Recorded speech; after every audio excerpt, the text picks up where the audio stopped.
So, welcome back to the fields of Perthshire. Well, kind of. More like my back garden in the fields of Perthshire. But it looks glorious, doesn't it? It's just a shame that the ground is frozen like a block of ice.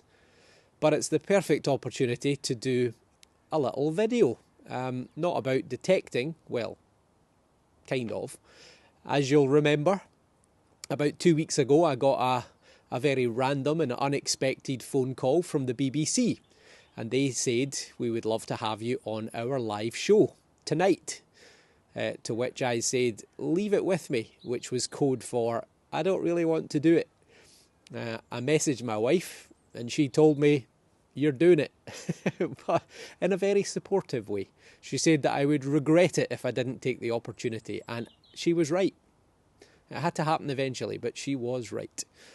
So I made my way down that afternoon to the BBC and appeared on their programme at about 9 o'clock at night, 9 p.m. So you might not recognise me because I shaved, made myself much more presentable, but I can assure you it is me. So let's go and have a look at my 5 minutes of fame. Now, is it a hobby which could make you rich? Treasure hunting has seen a significant increase in popularity across Scotland, with thousands more artefacts unearthed over the past year. More than 12,000 things were handed into the National Museum of Scotland's Treasure Trove unit last year. That's compared to just over 2,000 back in 2019.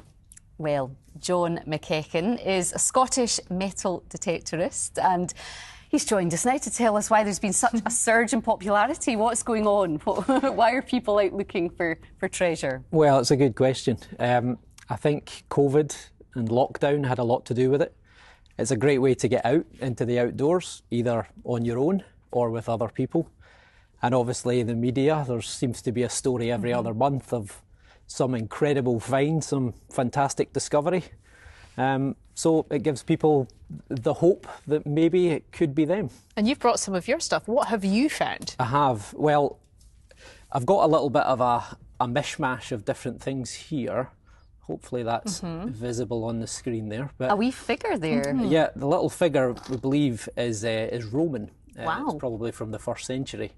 And below it, the little lead block there is probably from the 1400s. And the other finds are actually just run-of-the-mine finds that you would find practically in any field in Scotland. And then there's the exception. There's the finds. This is the special stuff. This is the stuff that's kind of what you would actually call treasure. Wow. So gold coins, medieval coins and Roman coins. And where did you find these? Mostly I metal detect in Perthshire, but I do occasionally go down to England as well. So all over, really. And what are the rules in terms of turning up somewhere and searching? That's the most important thing. You've got to follow the rules. You have to have the permission of the landowner. You have to report any items that you find to the Treasure Trove unit, and they will then make a decision on whether or not they are officially treasure.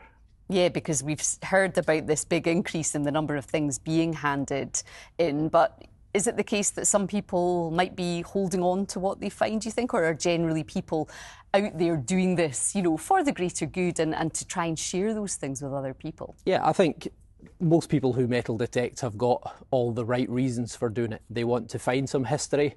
You don't do it to get rich. And most people are really interested in history and protecting history, preserving history for future generations by handing stuff into museums. And what's the community like? Do you share information with each other, share finds? Yeah, you do. You share information to a certain extent. I wondered whether you keep your best spots to yourself. As you can imagine, it's a bit cloak and dagger. You try and be as vague as possible. But yeah, it's a great community. You meet some fantastic people.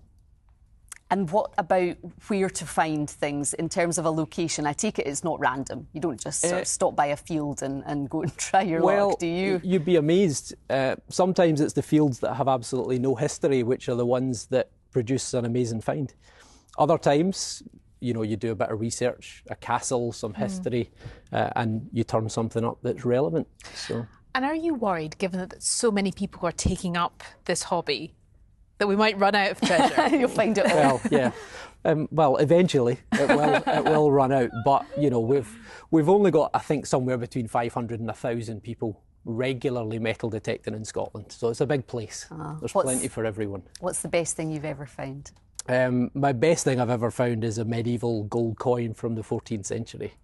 But I've been very lucky. I've found a lot of very amazing things over almost 25 years. A long, long time I've been doing it for. And you have been able to keep some of it. So how does that work? You report it and then they say, yep, it's yours? Yeah, sometimes in England they have a different system from Scotland. So you can often get to keep a find. In the case of some of these items, they haven't actually gone to treasure trove yet. They're going to be going just shortly. Good. Well, great to see them tonight and actually see them up close. Yeah, fascinating. It's fascinating. Thank you so much, pleasure. John. Lovely Thanks to for see having you. me. Neat segue to National Treasure, Christopher Blanchett with the weather.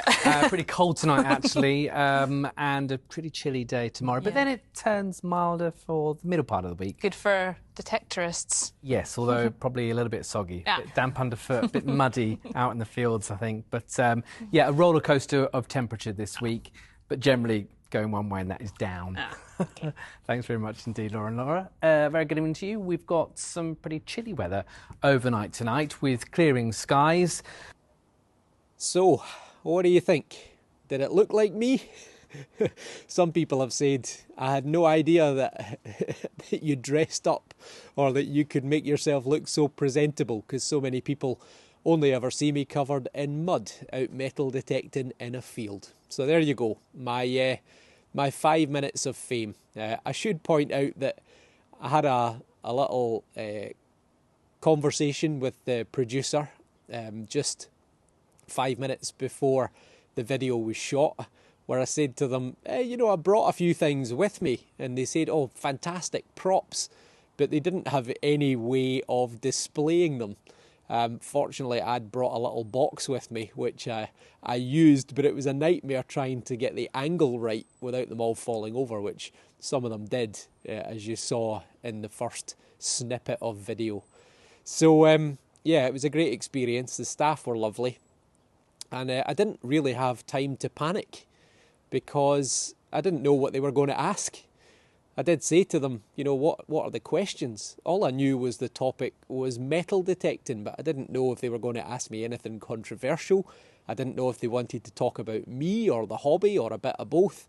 So when I said, look, what are the questions? They basically said, well, you'll find out when they ask them.